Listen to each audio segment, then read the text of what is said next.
Yo,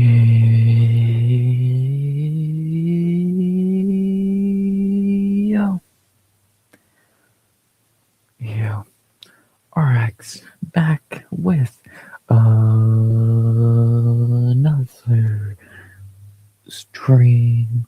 This time it is Tuesday afternoon. It, it's not completely nighttime yet, but it's, you know, it, we're close to it. But, I guess it's not Tuesday night fully. Tuesday noon, I guess we'll say. Which means it is fight week again. It's time for UFC 327.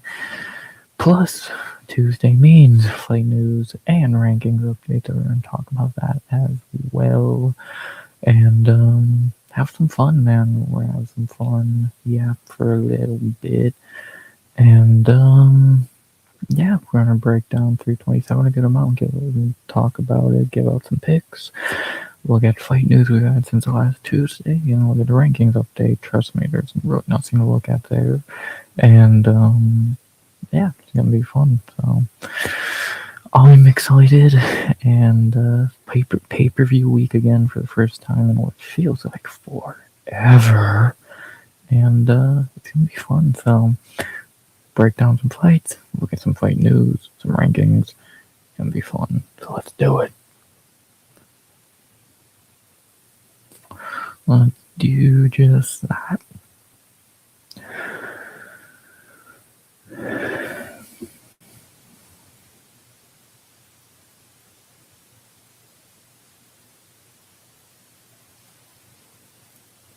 I think we are good.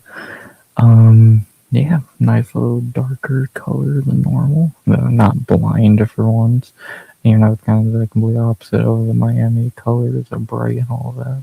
But, what can you do? Let's talk about some fights. Obviously, we'll talk about UFC 327 in a little bit. That'll be our last topic of the night. But of course, it's the main topic of the night, so leave the best for last.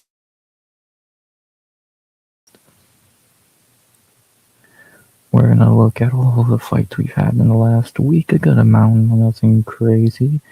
But we're going to begin with what we always begin with, and that is the rankings update following UFC Vegas 115. Did anything change?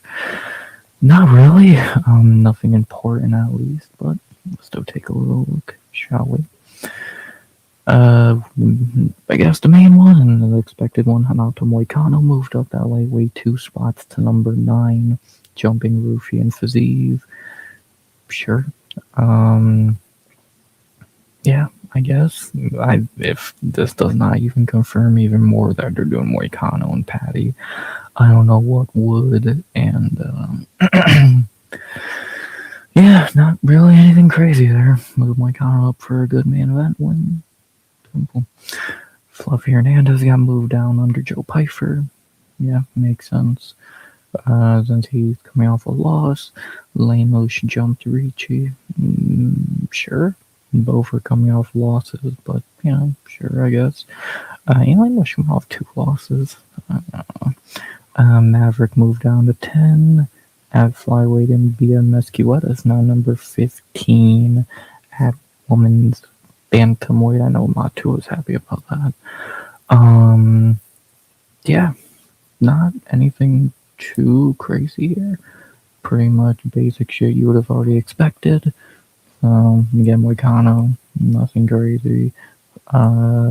Ricci moved down. Okay. Mesquita ranked is pretty cool. Happy for her. She just got a fight booked that we're going to talk about in a minute as well. And, cool.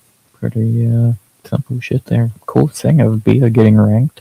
Taking Misha Tate out to top 15, hopefully for good.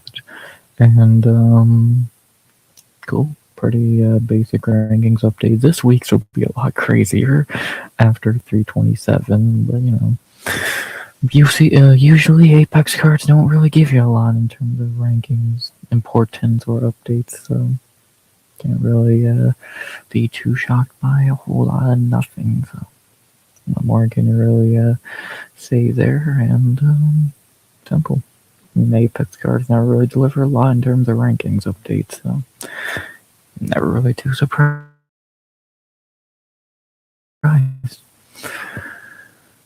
But one thing that is always a certainty is we're going to get some fight news over a week. We ended last week at the Suamabaya fight, and since we've got, let's see, 4, 5, 6, 7, 8, 9, 10, 11, 12, 14, 15, 17 fights to talk about. No main events or anything crazy, but mainly just prelims and decent main card fights. So let's talk about those, beginning with Thomas Gant versus Trey Ogden. First time seeing Trey Ogden in a while. Clearly the UFC is not thrilled with him because they're feeding him to Tommy Gant, who is going to beat him easily.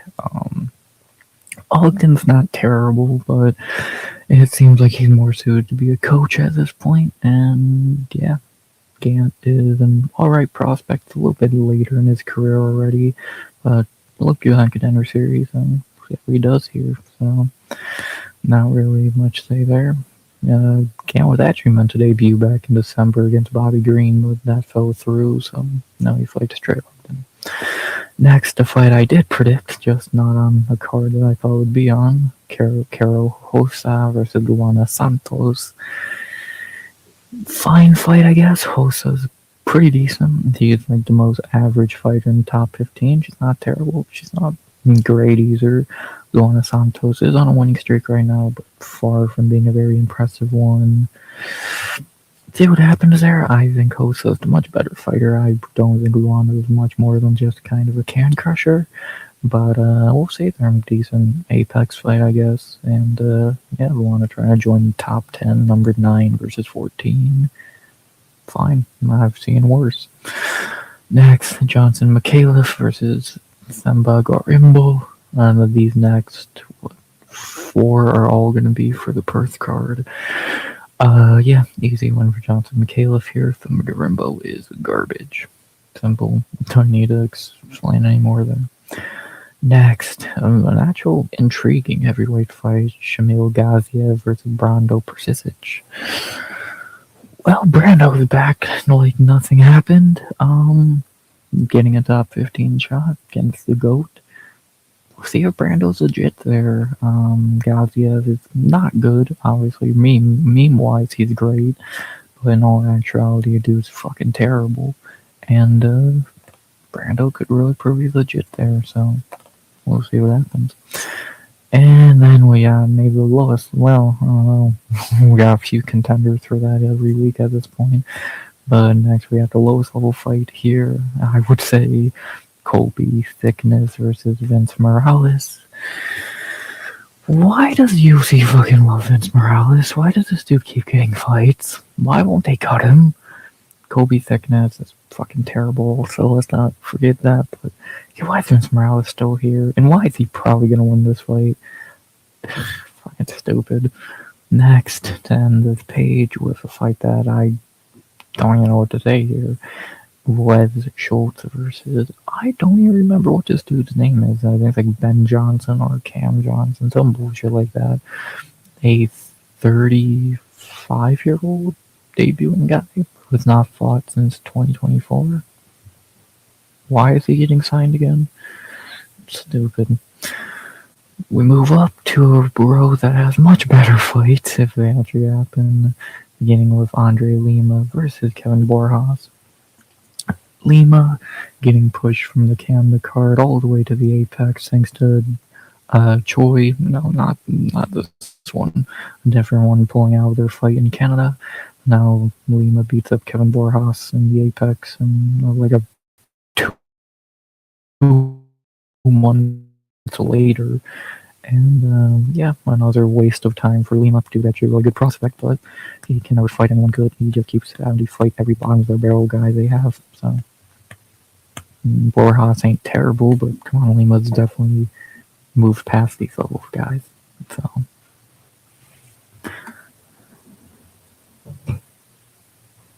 at least I would think he would have by now. But I guess not. They want to. I guess the short notice thing, but you couldn't find anyone better than Kevin fucking Borjas. Maybe Lima will fight anyone actually decent. The dude won't fight anyone good until he's getting a top 15 shot. So what does that tell you? Feel bad for the guy because he is actually really good. None of his wins look too good because he keeps fighting fucking Daniel Barrez and Kevin Borjas level guys. So, meh. Next, we have probably the best fight here, unless I'm forgetting one. No. I would say this is easily the best fight here, and if I don't agree with them doing this fight so early, I definitely think I would have waited to do this fight a little bit longer so they're both in the top 15, but a great fight is a great fight, as we have Joel Alvarez versus Yaroslav Amosov. What a great fight. Joe Alvarez, a guy who is so fucking good, just never fights, now at welterweight. Hopefully he can fight a bit more, but that already seeming not be accurate. Amosov, interesting prospect, 1-0 against Neil Magny in its debut. Good fight. Again, I would have said probably should have waited till they were both in the top 15 to do this fight, or bare minimum if you're going to do it, have it be like a co-main on an Apex card. But UFC 328 gets another great fight. This could easily be a main card fight. Should be over fucking Jeremy Stevens. And, banger.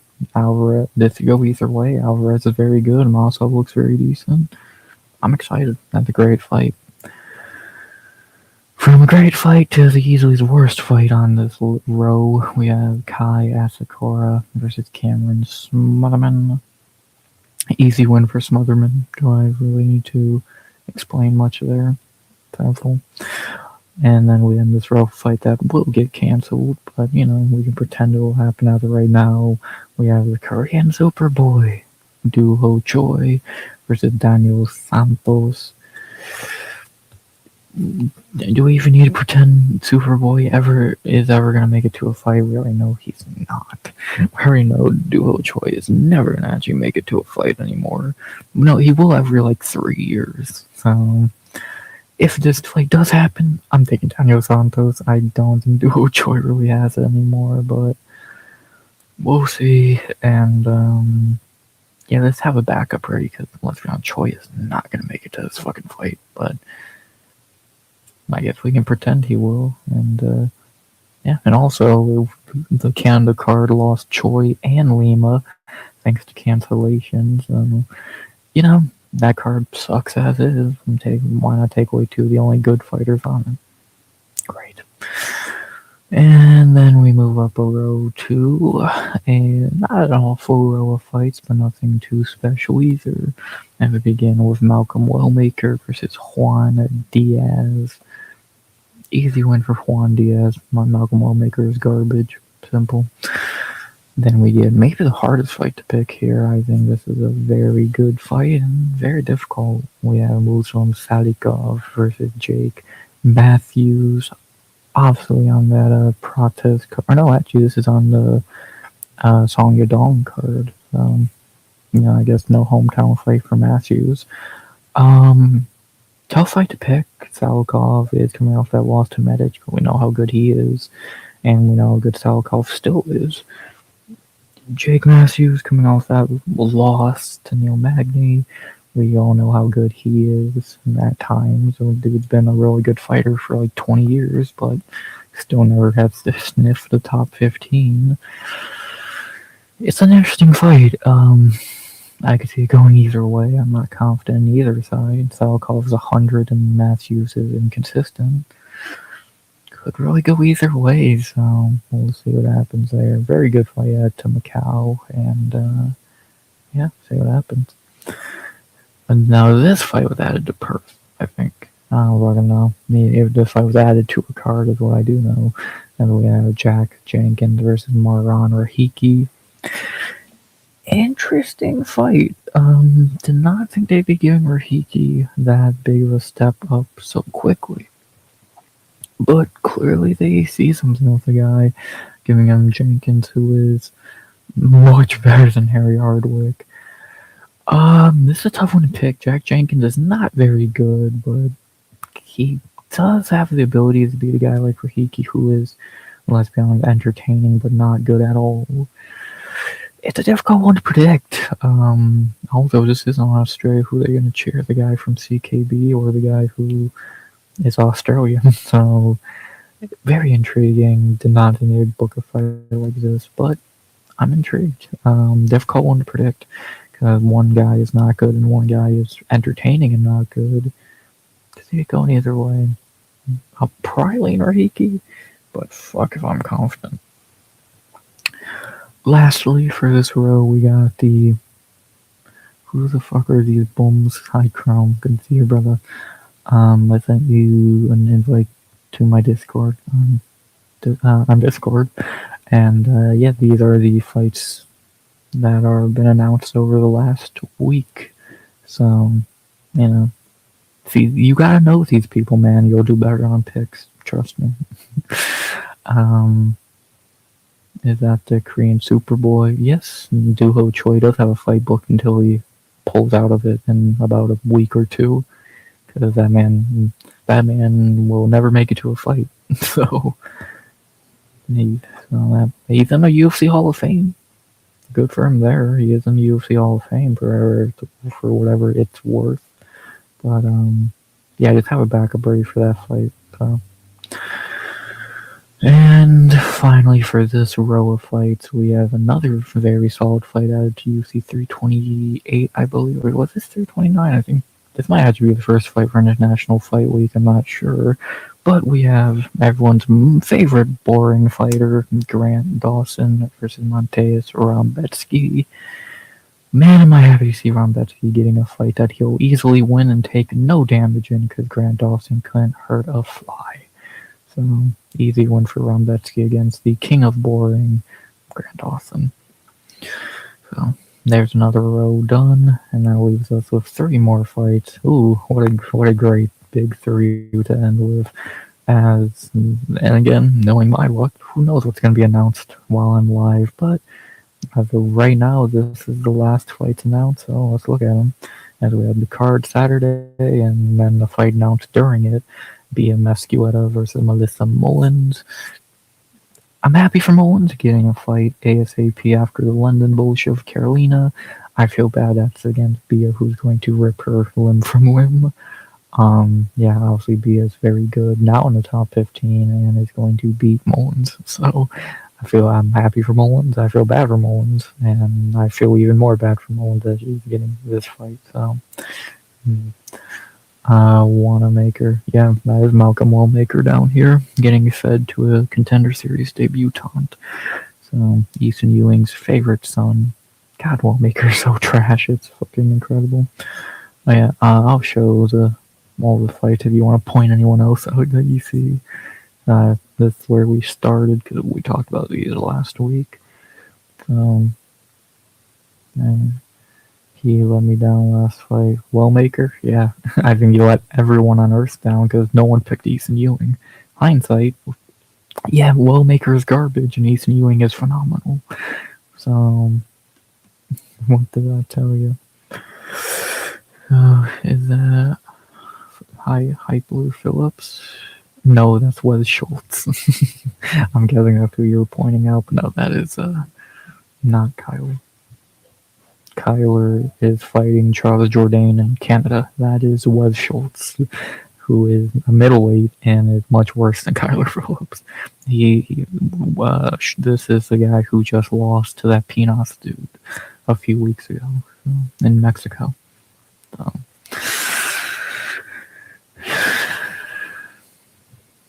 So, yeah, definitely not Kyler Phillips. Where's Kyler?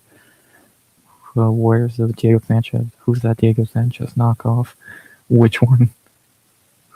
I'm trying to spot which one you'd be talking about there.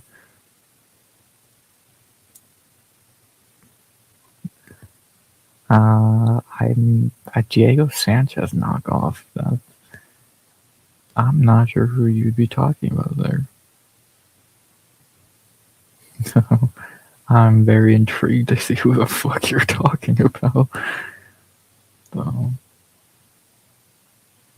Like, obviously, you're not making a Carlos Prates joke. Because obviously, he's not on the fucking screen. Diego Sanchez knockoff. I don't think any of these dudes look like Diego Sanchez. None of them fight like Diego Sanchez either, sadly.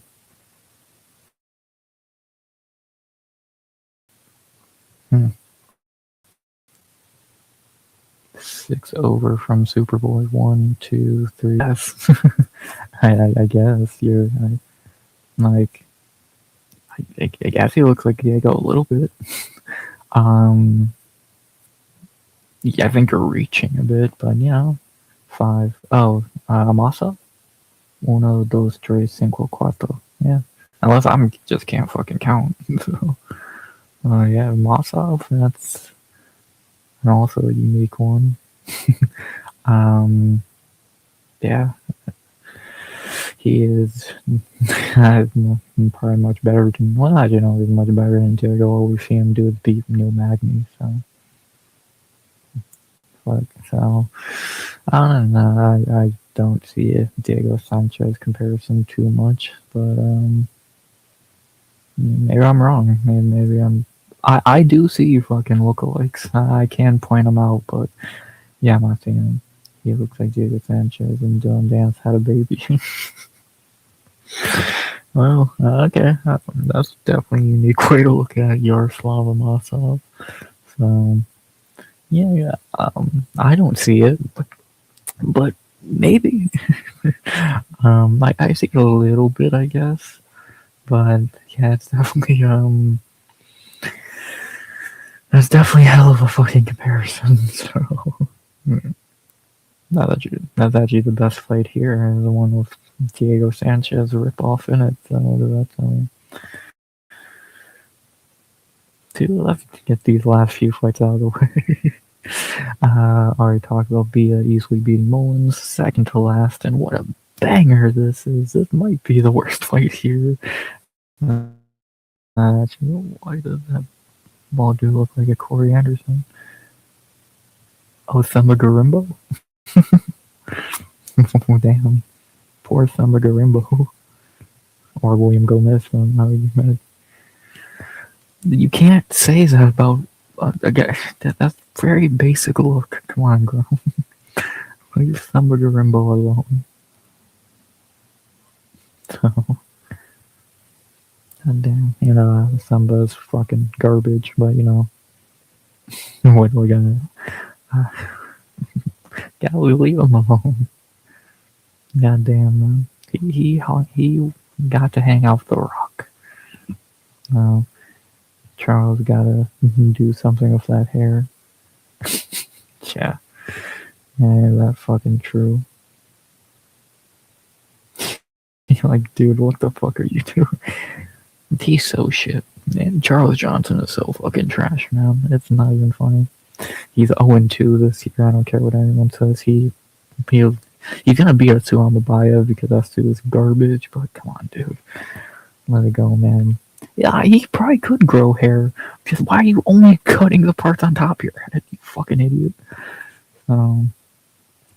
That's Charles Johnson for you. He's energy. So, yeah, there's not a lot of good hair in the UFC anymore, is there? So, Christ. Where were we? Oh yeah, the worst fight here. Chelsea Chandler versus Priscilla Cachoeira. An Apex prelim level. You never know what you're gonna see in the Apex, and oh boy. Chelsea Chandler, the best Chandler in the UFC, and that is a low bar back to miss weight for sure. Cachoeira, the human punch bag. There was these not far from where I live. Damn, that fucking sucks. Yeah, goddamn. I had 2 schools not far from me, and I don't think they've been attacked any time recently. So, damn, sorry to fucking hear that. Jesus Christ. So, we need to attack the Apex. So, goddamn. And then we end this fucking set of fights, and who is in a game of Clue. The principal tackled the guy and got shot in the leg. Ow! That sucks. God damn, W principal, but ow, my leg.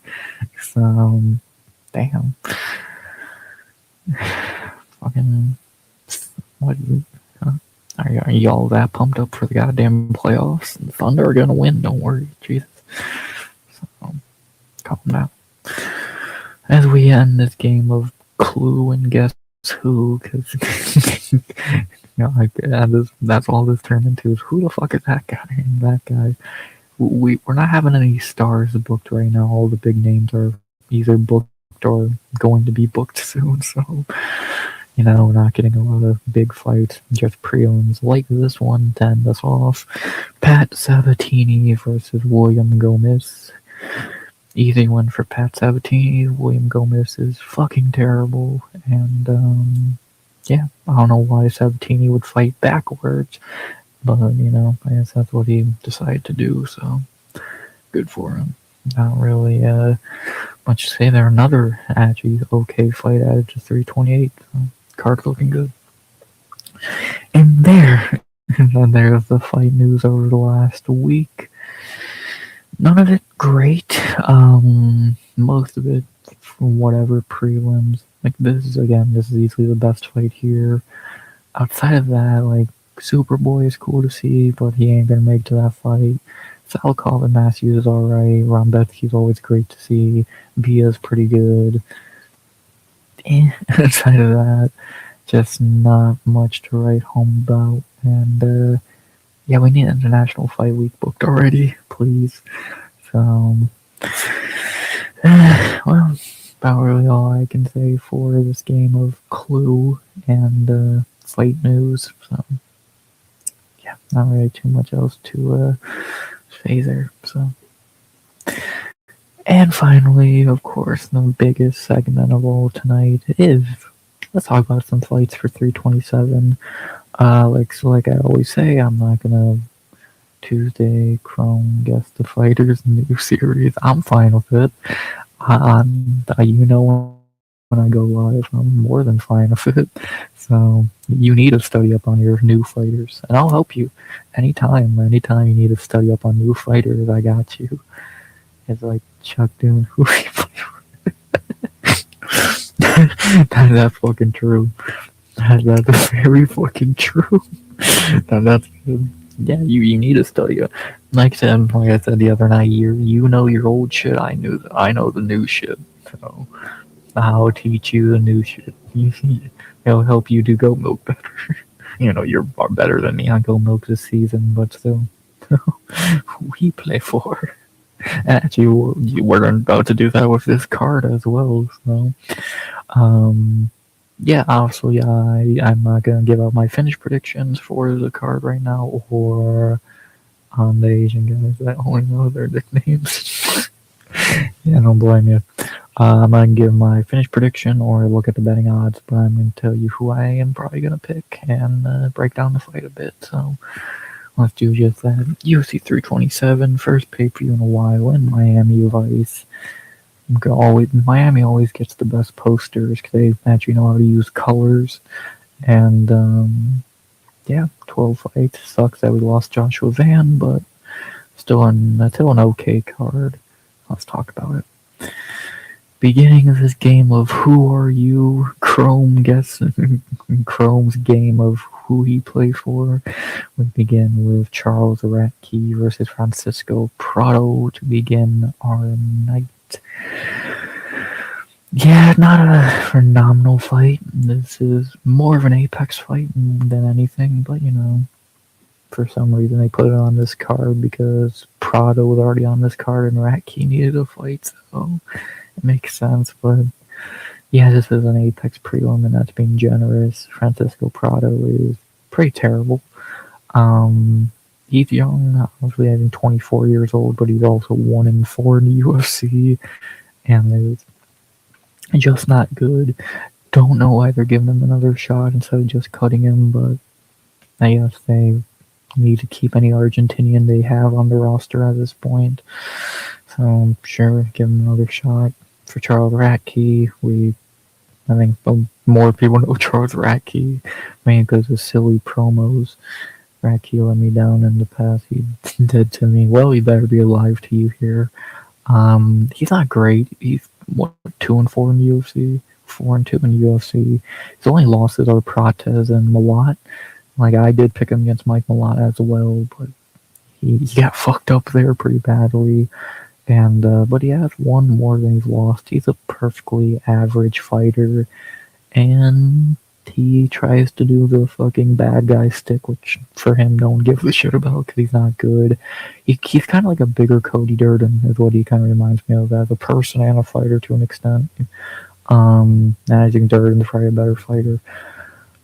He's fine. He's a much better fighter here, and he should get the win here. Prado's just terrible. Like, not saying He's a world beater. Obviously, he's not, but he's only lost two guys who are in the top 15, and he's been able to beat these lower level guys without too much issue. He should be able to do the same here. Again, Prado's just not that skilled. His striking's alright, but grappling ain't not much right home about. Radke does train with Bilal, him and Ignacio Bahamondes both come out of that camp, and so we know how to grapple. And Kelvin and Luke would be a fight I headlined 6 years ago. Yes, I'm happy. Like, I saw someone say, "Oh, this would have been a top fight 3 years ago." Nah, I think more about 6 years ago. But it's 2026 now. But yeah, for Radke, I'll go Charles Radke here to begin the night. Prado is just not good. Like I said, I think he's lost to guys worse than Charles Radke, and he should get to be taking a final L here. So give me Charles Radke to get the win here. Probably just wrestle fuck him like he did Daniel Frunza, and hope he could even win a striking match. He does have some good power in his hand, but the safest course of action is just grappling. He has better cardio and he's just a better fighter. So give me Charles Radke to begin the night with an Apex prelim, and yeah, not too much else to say there. To be honest, they could have headlined last weekend. It would have been on, and I would have been on with it. No, last week's main was not terrible. Like, it wasn't great. Jandaroba still should have been the main event because it was a bigger fight, but it was a more important fight. But I do think the end of that card was a little bit weaker than a lot. Like the fuck, you should have had Tommy McMillan or fucking Ethan Ewing main event would have been better. But last week's card was fine. I'm not gonna shit on it. I thought it was perfectly enjoyable at times, and I've seen worse. Not even close. It's not even top 20 worst Apex cards I've ever seen, and. Yeah, for the 115th card, it's probably not even top 50 worst Apex card, to be honest. So, it was fine, and it's a fine appetizer to some fights, to a pay-per-view, so. I don't know, Luque lost his chin. Luque lost a lot of things, and like he's gonna lose this fight, as we have in our second fight of the night, all the way on the early prelims, which is still a little bit weird to see, but I think even that's a little bit too high for this fight. We have a bona fide GFL fight between Kelvin Gastelum versus Vicente Luque. A fight, like you said, would have been a top fight 6 years ago, and in 2026, it's about the GFL fight. And I don't even think GFL would do this shit. Like I said on Sunday night, how much is Kelvin going to miss by? Let's take our bets now. I'm seeing about a 192, 193 weigh-in. Kelvin not going to make weight per usual. Yeah, I would say if we're lucky, he might get to 188, but more than likely he's going to be around 192. So, and Dana will never fire him or punish him because I don't know why Dana loves him, but if anyone else fucked up that way into as much as Gastelum, they would have been cut. Look at Rumble Johnson at welterweight. So, and Rumble actually made him weight more at welterweight. So what does that tell you? Kelvin's obviously past his prime. He had better days. He was actually a good fighter at one point, but now I call him the Andy Ruiz of MMA, and it's not because he's fat. It's because he's let himself go to waste being a fat fuck. Just like Andrew Ruiz probably would have beat Joshua in a rematch if he tried. Kelvin could have probably been a champion and beat Izzy in a rematch if he tried, but he let food win. He let the food win, and now he's done nothing since that Izzy fight. Like, can anyone even remember anything he's done since the Israel Adesanya fight? Like, the Bisping fight was before it. Like, Kelvin loves tacos too much. Yeah, it's like he's the Andrew Ruiz of MMA. So at least Ruiz won the belt. At least get that far. So Kelvin fucked himself. He's not a bad fighter, especially in middleweight. He could easily be a top 15 guy still because fucking his middleweight. But he fucked himself, and now he's early prelims where we already know he's gonna miss weight. So as for the opponent here, Luque making a middleweight debut, which makes no fucking sense. Why the fuck is Vicente Luque moving up to middleweight? I will never understand that, but sure. Yeah, he is gonna lose here. Luque should have retired after Jeff Neal almost murdered him, or goddamn close to it.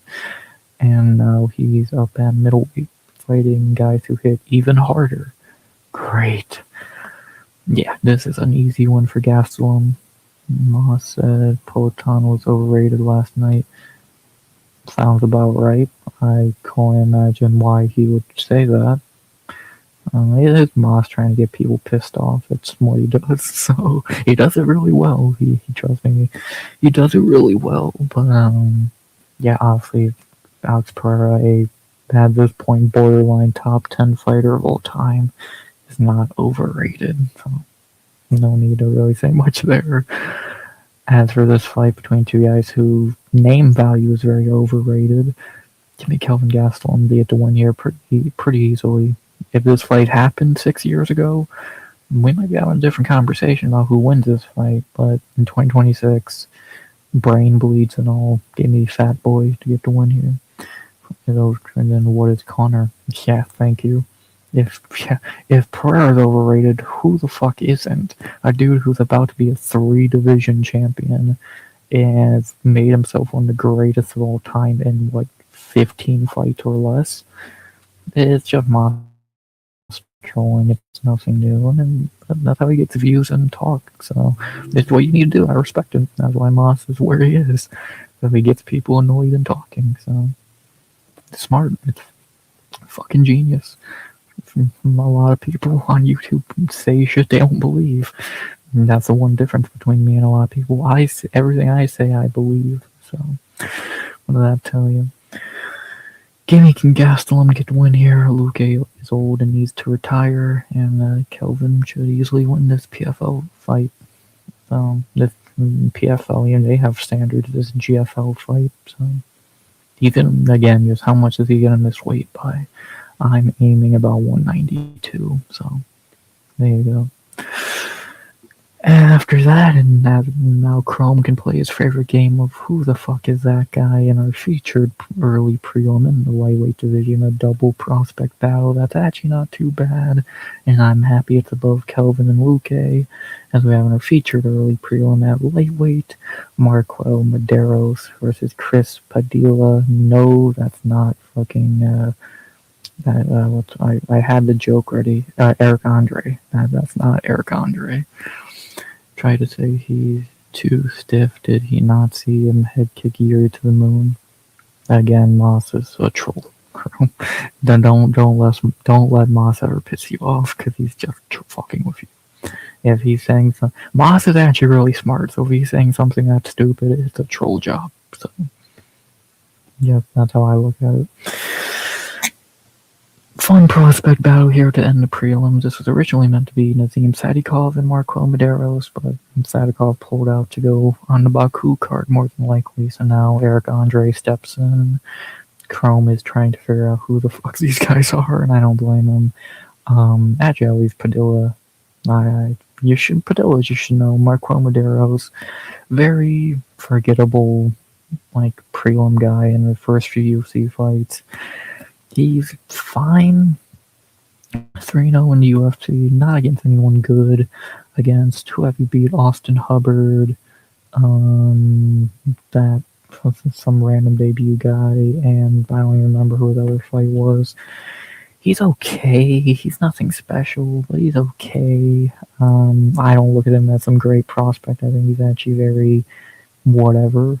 I was picking Nazim to beat him. I ain't picking Marco to win this one either. He's fine, but he's nothing special. As for the opponent here on short notice, Eric Andre, Chris Padilla. Speaking of tacos, that is his nickname, Chris Taco Padilla. This dude's pretty decent. He really bounced back nice after the Jai Herbert loss, bona fide loss. That was a complete robbery. He beat the shit out of Ismail Bonfim after that, and the dude's not bad. Outside of that fucking Jai Herbert fight where, again, he probably lost, he looked pretty good in UFC. He looks like he could be a decent prospect, even though it is a lightweight where nothing's ever going to change. He's still a decent prospect, and I think he's a better prospect here. I think he's a better fighter, and I am going Chris Padilla here. Just think he's better. I don't think much Medeiros at all. I think he's shown nothing in the UFC that if he can look okay against tomato cans, and I think Padilla's better if he shows up at his best like he did in the last few fights outside of the Herbert one. He should win. Give me Chris Padilla here to get the win. Better fighter, better prospect. Maybe Medeiros could go out there and show something that we haven't seen yet, him fight anyone good. But I'm going to say I have my doubts about that. And, yeah, give me Chris Padilla here. So, not really trying to think of anything else to add here. Not really I can think of. Someone's UFC has to go. I'm going to say it's not going to be tacos. So give me Padilla here to get the win and continue his undefeated, even though he did lose to Jai Herbert, undefeated UFC record. To end the early prelims on a very good fight. And there you go. That's the early prelims. You get shit fight, mid fight, and good fight. Perfect early prelims.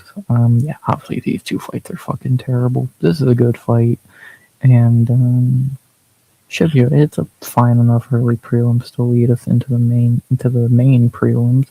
As we begin said main prelims with a fight in the top 10 of strawweight. This could have also This could also be higher on the card, but a few fights here could easily be higher on the card.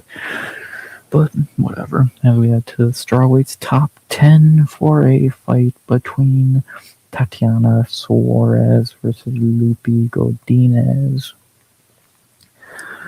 We're gonna see some grappling here. This is a lot like Jandiroba and Ricci, just with two Mexicans instead of two Brazilians. Tatiana let me down against Zhang. She let everyone down against Zhang. Don't worry. She did bounce back since that fight, beating Jandiroba. Amanda Lemos, pretty much not much different. She did beat a Lemos in her next after that, getting back on track. It wasn't a great performance. Tatiana kind of has an issue of never really improving. She's a really good wrestler. About it. Can she strike? No. Does she have cardio? Not really. Can she take adversity? We've only seen it one time and it ended in a loss, so no. She's decent, but she hasn't really improved. Who you saw in The Ultimate Fighter is who you see 10 years later. She's a really good wrestler. About it. And Magic makes sense because she trains with Patchy and he ain't gonna show her how to do anything, so she fights once like every other year. It feels like no, she did fight twice last year. She fought Whaley and then Lemos. So good to see her back now. She's easily the better half of her relationship with Patchy Mix. And fucking Patchy Mix makes her look like goddamn Amanda Nunes. And yeah, well, good. It's actually good to see Tatiana active, even if she ain't the greatest anymore. Good to see her active again, since she wasted so many years of her career injured, where she probably would have been champion before Whaley got there, but unlucky there. And she could have easily swooped in there when Rose and Carlo were championship, but didn't get too lucky there. So as for the opponent here, Lupi Godinez. A fighter who has had ups and downs in UFC 9 and 5, has had some really good performances and some really bad performances. She continues to fall short in big fights against better opponents. She's only ever won. She was their only one Pat she could beat in the UFC. She was the only one Pat. Now Tatiana would beat Patchy's ass. Let's be honest. Let's not lie to ourselves, Chrome. Come on now. Fuck, I remember y'all saying Patchy's the better looking one in the relationship. I've seen y'all motherfuckers say that, which is funny. Y'all fucking hate Tatiana Suarez, I swear to God. So, as for Loopy, again, Patchy got good BJJ. Tatiana's probably the better striker. To be honest, she probably has more head movement. So what did that tell you? For Loopy, again, never really been able to break that glass ceiling of beating a top fighter. Her best win as of right now is probably... I'm trying to think, who has she beat? He can't strike or take a punch. Yeah, that's exactly. So, neither of them know. They're pretty much the same fighter. They're both wrestlers who, if they can't wrestle, they're fucked. So, what does that tell you? Fighting Loopy, who is a much better striker here. A bit smaller than Tatiana, much younger, more active. So, this will be an interesting test for Loopy, who, again, has never really been able to get past that higher level opponent. Yeah, I'm trying to think her best one is probably... Did she beat Tapsarichi, I think? That might be her best win. I think she beat Tapsarichi. I might be wrong, but I believe she beat her. And if she did, then that would be her best win. Because I can't... Like, Pilar's... Crime. Yeah, I know it. Are you talking about this fight? We'll get to that soon.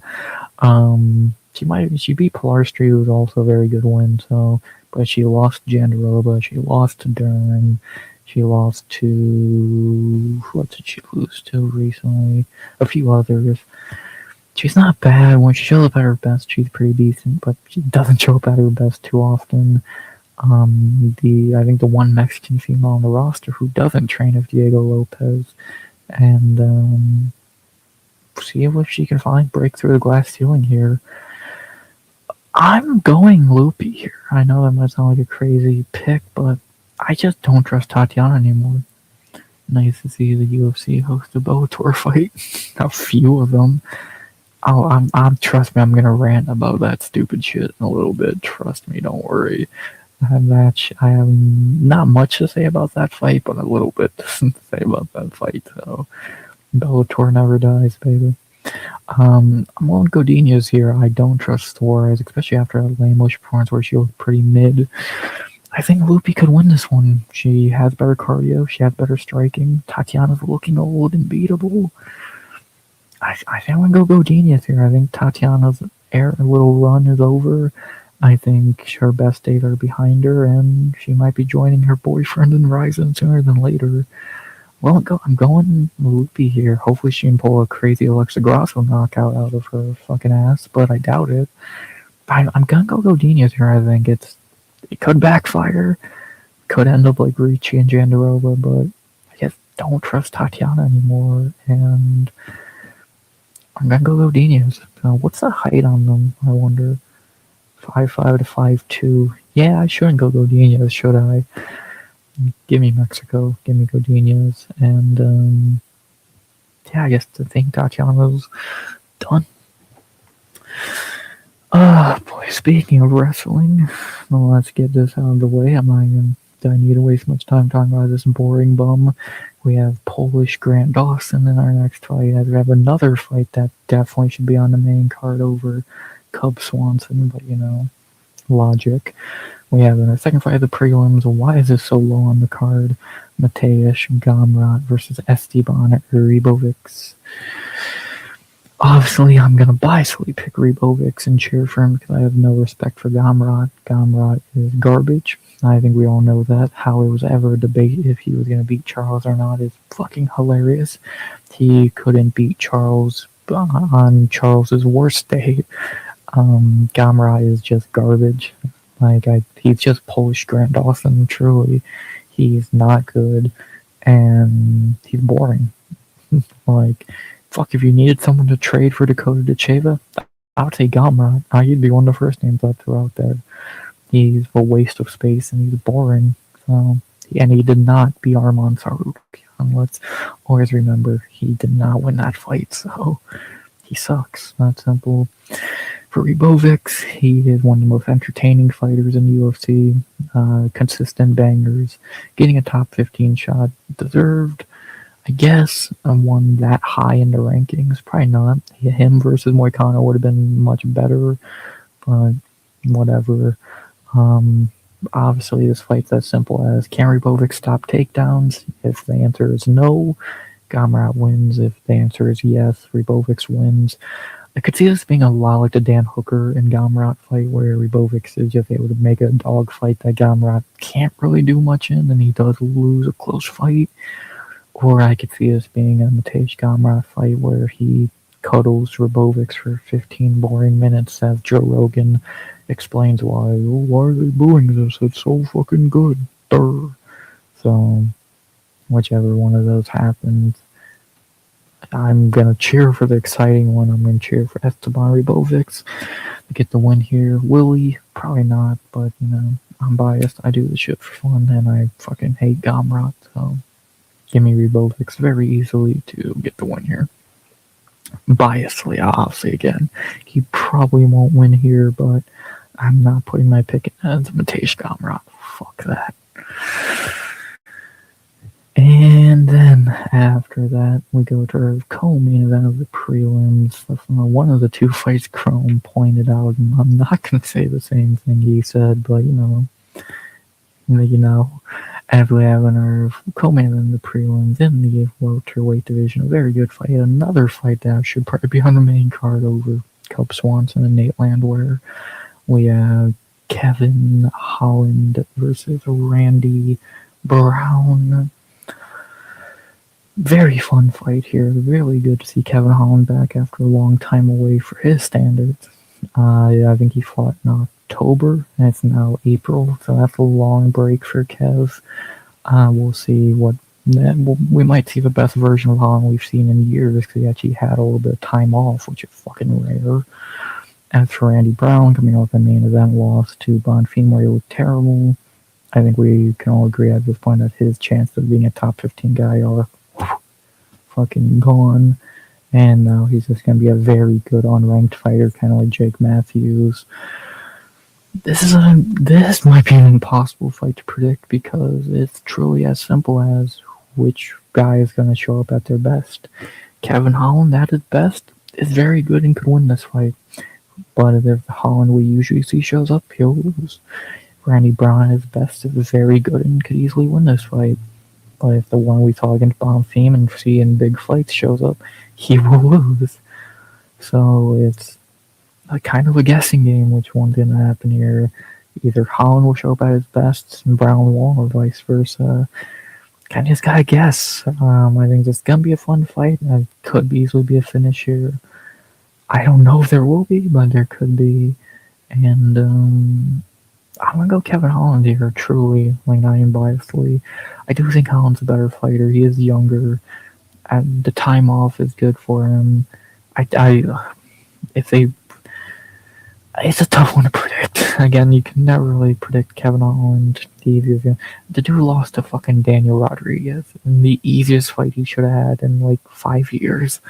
So, yeah, you can never really trust Kevin Holland too much. And you can't trust Randy Brown, so it's kind of a throw your hands up and fucking guess. So I'm going to say Holland. I trust him a bit more here. And we'll see what happens. I could see Randy Brown winning this fight. I could see Kevin Holland winning this fight. I could see either of them knocking each other out. Or I could see just a dominating one to a decision. Or if they both show up like shit, I don't know what's going to happen at that point. So we'll see. And I'll go Kevin Holland here. Not confident by any means, but gotta pick one of them. I don't trust either of them. Give me Kevin Holland in the battle of the really tall welterweight, and yeah, pick and pray is all I can really say there. And then for our featured prelim, the worst fight on the card, and for whatever reason it's the featured prelim, does not make any sense to me, but whatever, as Chrome said earlier, a Bellator tribute fight for whatever goddamn reason. We have in the featured prelim the worst fight on the card, Patricio Pitbull versus Aaron Pico. Why? If you want to do this fight, fine. Why not? Is it like an Apex prelim at best? Truly. Pitbull is garbage. Aaron Pico is garbage. Pico's the clear pick here. He's younger, better. Pitbull is trash. We can just be honest there. And yeah, this fight should be sent back to PFL because neither of these guys are UFC level. And yeah, what am I really meant to say here? These guys are garbage. Give me Pico pretty easily. Again, Pitbull is 100 years old and terrible, and Pico is just terrible. But unless his glass chin can get cracked here by a 90-year-old Pitbull, give me Aaron Pico in the worst fight on the card. That should be on the local Bellator card or PFL card, whichever one. And yeah, what a waste of fucking time. Yeah, garbage fight. All of these fights are better. So, there you go. And with that being said, there you go for the prelims. Not bad overall. Like, this is a really good set of prelims here. Everything under it and the one fight above it's pretty trash, but, you know, what can you do? And, yeah, could be a prelim set of fucking upsets. Godinez, Ribovics. This could all be upsets. Who knows what happens here? So, these are pretty simple to predict and are not great fights, and no one on earth gives a shit about this. So, you know, great. And, yeah, not really too much else to say there. So, time to the main card, shall we? Beginning the main card of a fight that has no reason to be on the main card, but, you know, sure, it should be an alright fight, I guess. We have in the main card opener that should not be on the main card above, like, 3 fights I named that I just talked about. We have, thanks to Josh Van getting canned, our main card opener is now the retirement fight of Cub Swanson versus Nate Landwehr. Well, at least we're going to get to see Cub Swanson go out on a win, even though we already did 3 years ago. I guess we get to see it again. Yeah, Cub Swanson should win this fight. Do I really need to explain much here? Nate Landwehr just is not that good anymore. He had a few nice runs, but at this point and this age, he can't really take damage anymore. He's gotten older.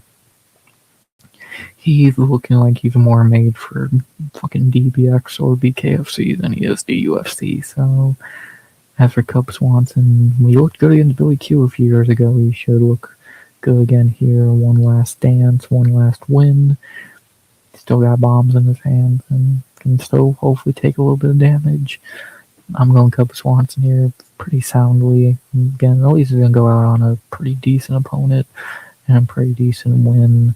And, yeah, what am I meant to say here? We're looking at a Cub Swanson fight in 2026. So, oh fucking joy. And, yeah, simple. And then the fight that could end in any fucking way humanly possible, who truly knows, as we have in our second fight of the main card, and the most interesting, weird fight possible, where again, anything can happen. We have Dominic Reyes versus Johnny Walker. Like I said on Sunday, we have the guy who actually beat John Jones versus the guy who we thought would beat John Jones. At least a lot of people thought would beat John Jones, obviously. Well, I was one of them. I was very stupid. So, now fighting in 2026, even though another fight that had been a main event 3 years ago, now it is definitely not. But it's still an intriguing fight. Reyes coming off losing to Carl Solberg. Johnny Walker coming off beating Zhang Yang. Both these guys are past their primes, and neither of them really should be ranked anymore. They're both kind of garbage. But, Reyes got his little winning streak against Cairns. Johnny Walker beat up shitty Zhang Yang. And now we see who wins this fucking glass cannon battle. I'm gonna go Johnny Walker here. I don't trust either, but if I have to make a pick here, I'm feeling Johnny Walker. Reyes, yeah, a nice little winning streak, but who did he really beat? Dustin Jacoby. Okay, I'll give you that one. Anthony Smith and fucking Nikita Krylov. None of those are good wins. Jacoby's alright. The last two are not good wins for Johnny. Again, not saying Zhang Yang's a good win, but it's still, it's not a great fight. And again, neither of them should be ranked, but it's gonna be fun. And truly, who knows what's gonna happen here? Someone's gonna get knocked out. Just how and when? I'm on Johnny Walker. Am I confident? No, because I'm not fucking insane, but if I have to make a pick here, I trust Walker more. Truly, I trust Walker more at this point in time, coming off their last few fights. And I think this is going to be a train wreck. Someone's going to go down probably pretty quickly.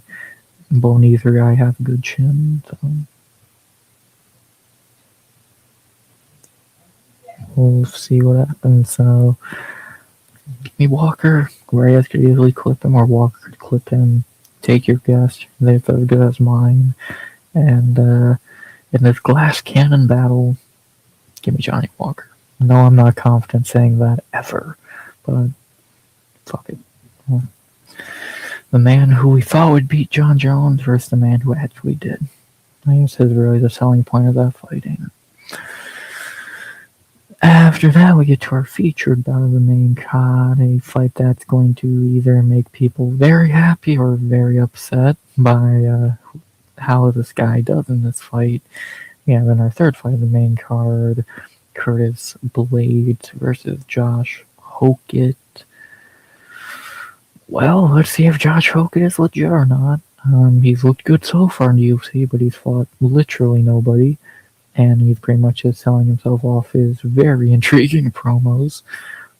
Let's see if he can really fight a top guy. Curtis Blades, not that great of a fighter, especially anymore. Yeah, in my opinion, he completely lost to Rizvan Kuniev, and I think Hokett is better than Kuniev. Can you just be honest, Curtis Blades is not that good. Like, he's just John Almeida with like 20% more striking.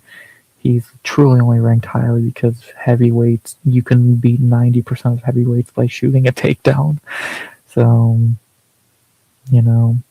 like, I'm not calling Blades a can, but is he really a top 5 level heavyweight? No, not really. He can't really take a punch.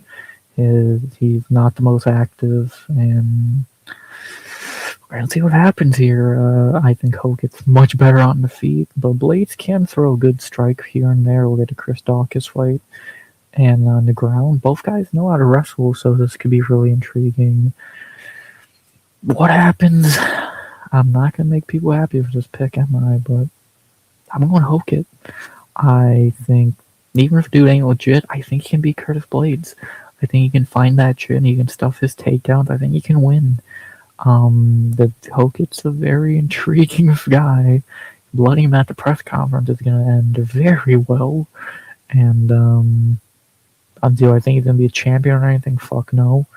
But I think he's better than Rizvan Kuniev, who just beat Curtis Blades. Yeah. Do I think he can find Blades' chin? Yeah. I'm going to go Hokett. Could Blades just take him down and embarrass him? Of course. I would not be shocked by that at all. But I'm going to go Hokett. I just don't trust Blades anymore. I never really did. Again, I never thought he was that good to begin with. He's kind of like, what's the best comparison? Like, again, I said John Almeida. Is he just like a taller, worse Daniel Cormier? Yeah, Jeff, not terrible. Yeah, I'm going Hogan. I think he can catch that chin of a very old Kurt. And what Blade's like 35 now? On the dot.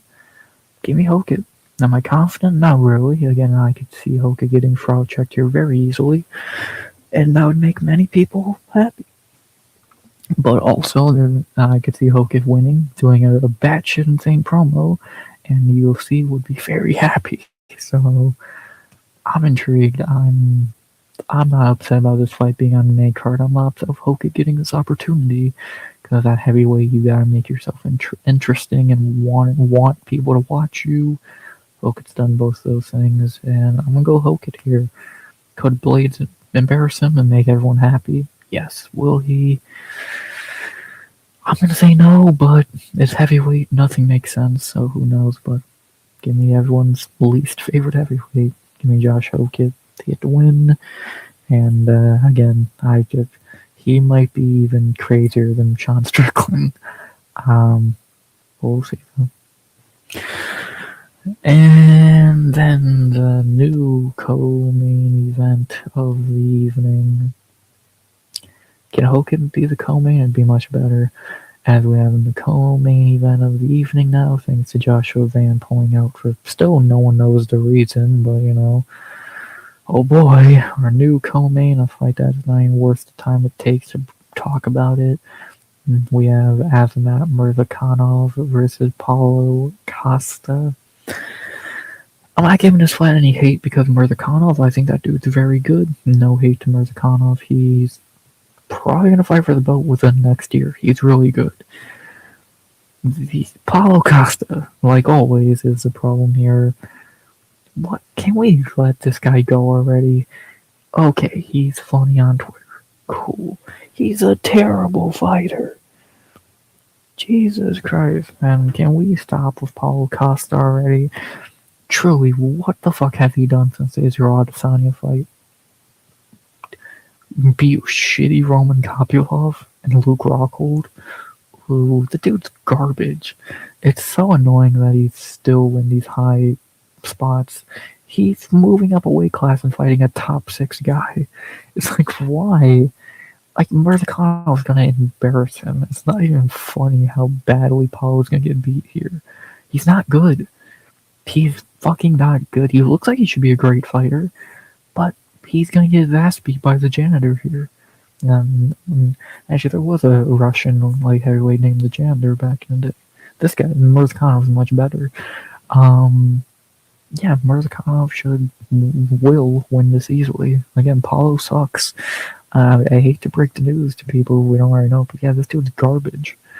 Like, what more can I really say? He's just funny.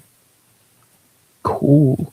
Like, take away that Yoel fight. What the fuck have you done? Beat Johnny Hendricks. Like, do most people even think he won that Yoel fight? Like, I don't know. Easy one from Murzakanov, who is the dark horse of light heavyweight, I would say. And, yeah. Not really much more I can say there. It's probably the easiest fight to pick on the main card. And it's just a waste of Murzakonov's time. He could be fighting Blakovic or Jamal Hill even. He could be fighting Ankalaev. That was a rumor, but who knows what happened to that idea. But instead he's fighting this dipshit. Like, why? Fucking why? So now Ankalaev fighting Whitaker. Why? Easy one from Murzakanov. And yeah, Paulo Costa's funny, but not good. That simple. He's not even the best Costa in the UFC anymore. He's the third best.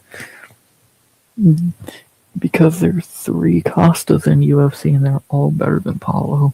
Melky Zayel and Alessandro Costa are much better. So, what more can I say there? Layup from Murzakanov. And maybe he fights the winner of the main event. So, no. And all those fights lead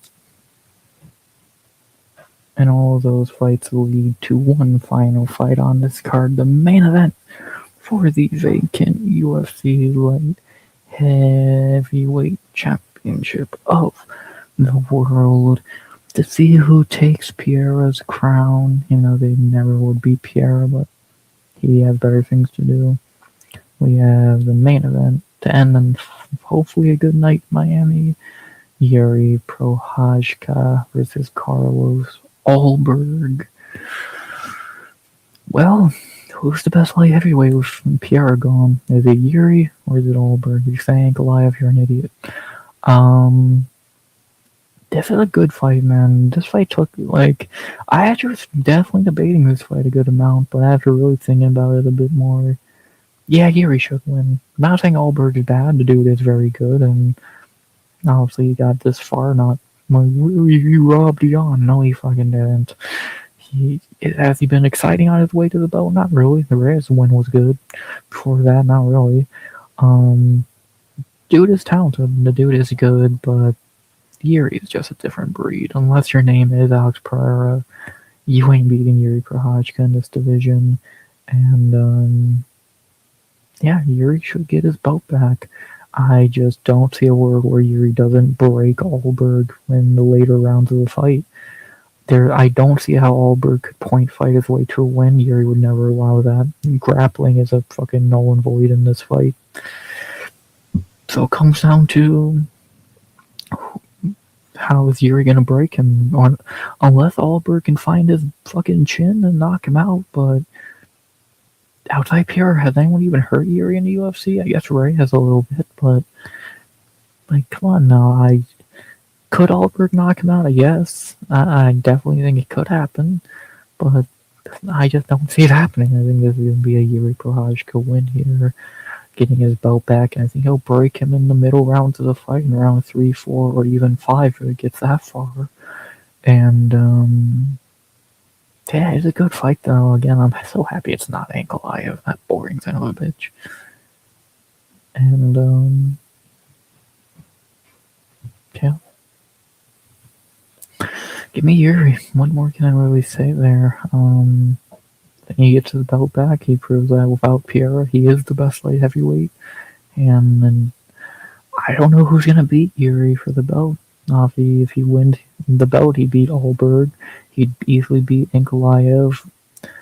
Who else is there? Mirzakhanov would be really good. I hope we do see that fight. Am I forgetting anyone? Not really. Everyone else is not even in title talks at the moment, so we'll see what happens, man. But I'm going Anu and again Yuri Prohajka to get his belt back, and yeah, see what happens, man. Ulberg could clip him and knock him out, I guess, but I'm gonna say it's very unlikely. So give me Yuri to get the win and get his belt back. And with that being said, boom, to go with my picks one more time. Charles Radke, Kelvin Gastelum, Chris Padilla, Lupe Godinez, Esteban Ribovics, Kevin Holland, Aaron Pico, Cub Swanson, Johnny Walker, Josh Hokett, Azmat Mirzakhanov, and Yuri Prohajka. Bang. I feel like that's probably the picks everyone is going to have outside of maybe Ribovics, but obviously that is a biased pick. And Godinez, I think these are definitely two out there picks. Everything else I would imagine is the same as everyone else. Well, I guess a lot of people could go Dominic Reyes and Curtis Blades. I definitely would understand that idea, and even Ulberg, I guess. But I'm not, so there you go. I'll give out my finished predictions on Friday. Talk about the betting odds on Friday, but for just in kind of a mini breakdown, went like an hour, a mini breakdown for the card, like we always do on Tuesday night. There you go. I hope you enjoyed it, and see what fucking happens, man. Again, it's not a bad card. It's fine. It's for what it is. It's a fine card. It's okay, is how I look at it. Losing the Joshua Van fight really hurt it. And now having Apollo Costa co-main in 2026 is pretty fucking stupid. But, is what it is. I wish they would add another prelim to make it a 13 fight card again, but I guess we're not that lucky. And yeah, for what we got right here, it's an okay card. It could either be really good or really okay, and either way, it's gonna be better than 326. At least we can definitely confirm that.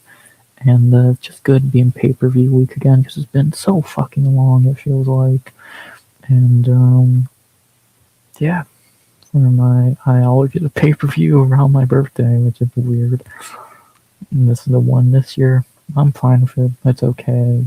And see what happened in Miami this year. Last year we had Volkan Diego, I believe. That card was alright.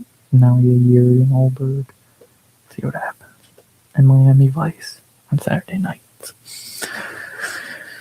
And unless I'm forgetting something, I think that's about that. We talked about the rankings update. We talked about fight news and what more has dropped while I've been live, but I hope not. And we talked about the card. I think that is about that. So, there you go. Yeah, not really much more I can say there. An hour and 15 minutes.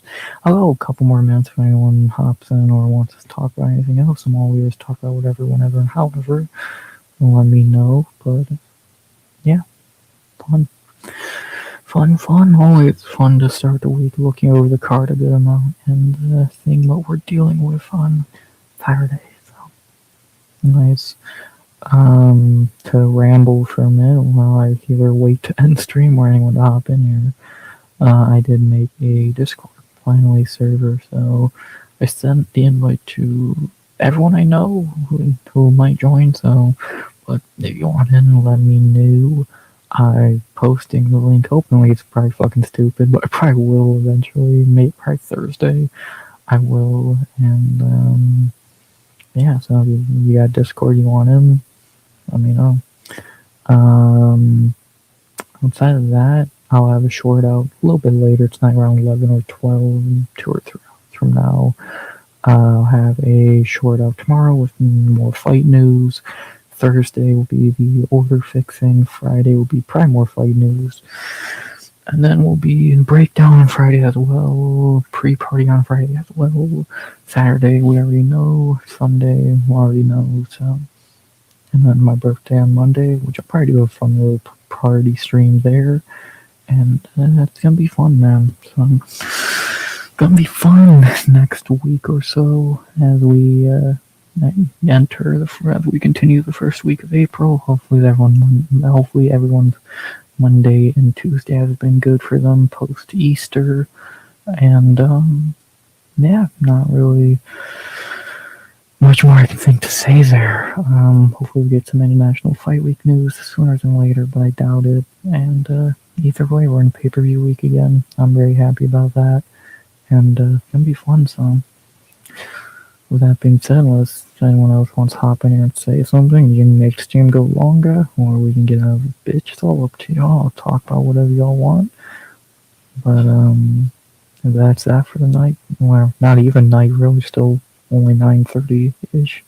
So that's that. Then guess I'll say shout out to the one person we had in chat tonight, Chrome, a legend, my homie, best friend. Don't even know I said that.